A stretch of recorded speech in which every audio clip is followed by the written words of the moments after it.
Laplace transform. So the statement says if L inverse of f of s is equals to f of t, then L inverse of f of s minus a is equals to e power at into f of t. But what is f of t? F of t is nothing but L inverse of f of s. Therefore, so when your function is function of s minus a, then shift function of s minus a to function of s and find its inverse transform, multiply with the exponential function. So what it says, so we can remember the formula like this: L inverse of f of s minus a is equals to e power at into L inverse of f of s.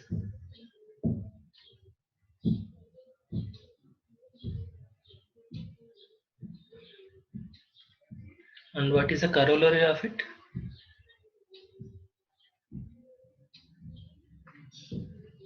If it is L inverse of f of s plus a,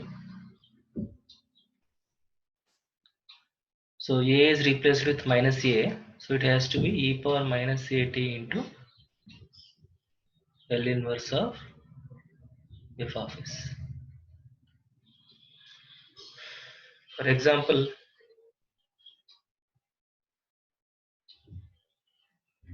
if I want to have L inverse of 1 by s minus 4 whole cube, so it is function of s minus a, function of s minus 4 with a equal to 4.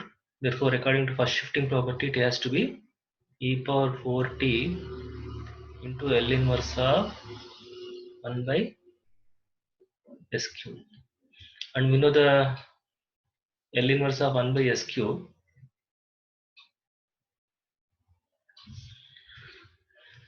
which is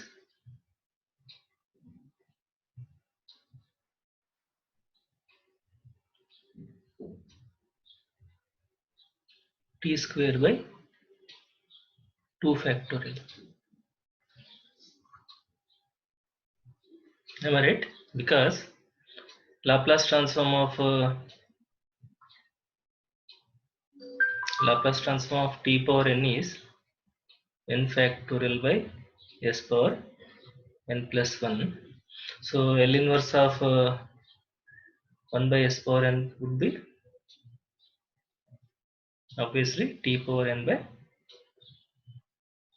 n factorial, right?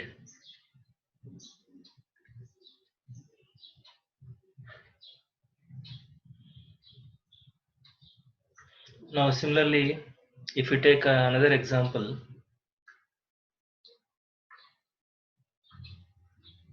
L inverse of